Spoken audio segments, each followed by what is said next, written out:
to 2005. I always said I practice moral diplomacy.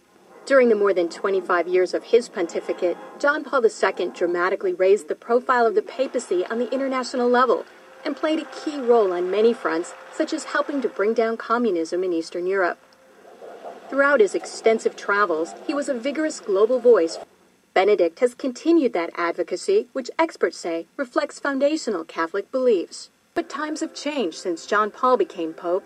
We don't have the Soviet Union anymore. What we have is the problems in the Middle East, which is where Pope Benedict has been directing his attention. The personalities have also changed. Whereas John Paul, if you look at the entire pontificate, was very much outwardly oriented toward the church and the world. But Benedict again generated controversy in the Islamic world on the Saturday before Easter, when he baptized a prominent Muslim journalist at a service in St. Peter's Basilica. He's also been quietly working to establish relations, something that was not possible during the last papacy, largely because of John Paul's role in the fall of communism in Poland. The Chinese obviously didn't want John Paul II running around China doing the same thing. Most of the time, in places around the world, Vatican diplomats work outside the spotlight, where experts say they often have an advantage. Some question how much government leaders of today truly listen to what the Pope has to say. And that, observers say, is a moral authority that can't be measured by economic strength or military divisions. A moral authority Benedict hopes to draw upon when meeting with U.S. officials and speaking before the United Nations.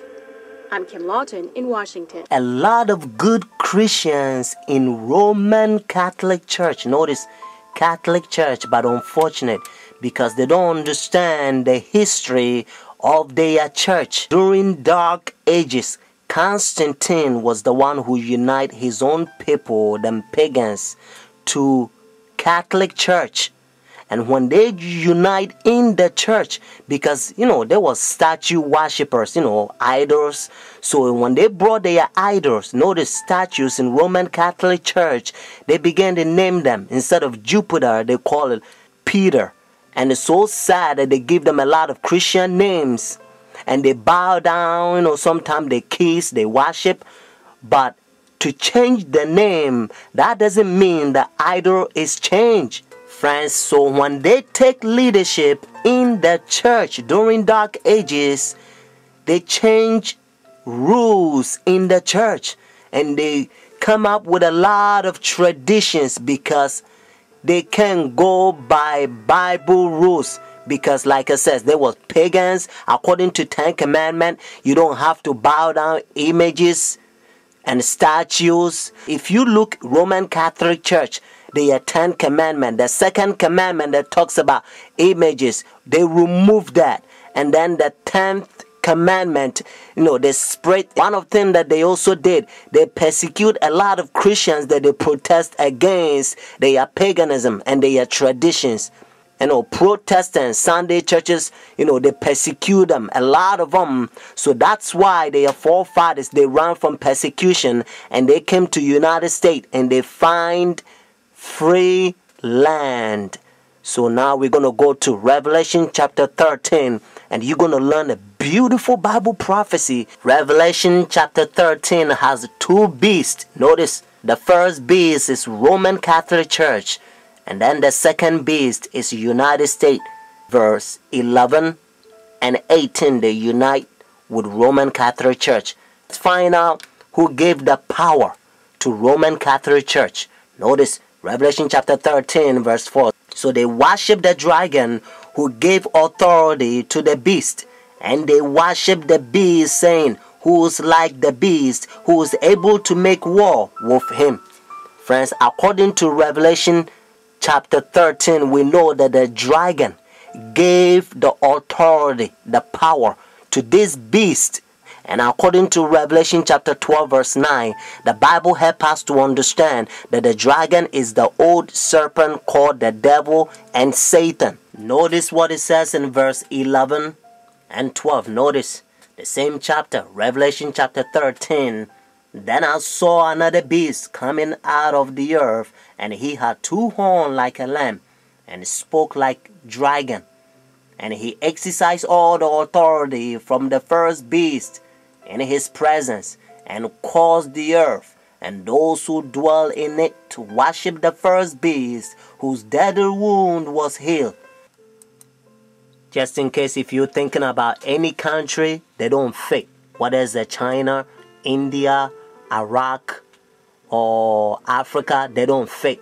That's what it says in verse 12. He exercised all the authority, notice, from the first beast, Roman Catholic Church, because when they ran from persecution, they came over here. They don't want to have anything to do with Roman Catholic Church because they used to persecute them, friends. That's what it says. And again, I want you to get this so that you will know that it's the United States. Verse 12, he exercised all the authority from the first beast. But unfortunately, the same verse 12 says, and caused the earth and those who dwell in it to worship the first beast whose deadly wound was healed. So United States is going to cause the whole world to worship Roman Catholic Church. And that's why now they already have pagan sun worship day, Sunday worship, the Roman Catholic Church. They changed God's holy Sabbath from Saturday to their pagan sun worship day, Sunday worship.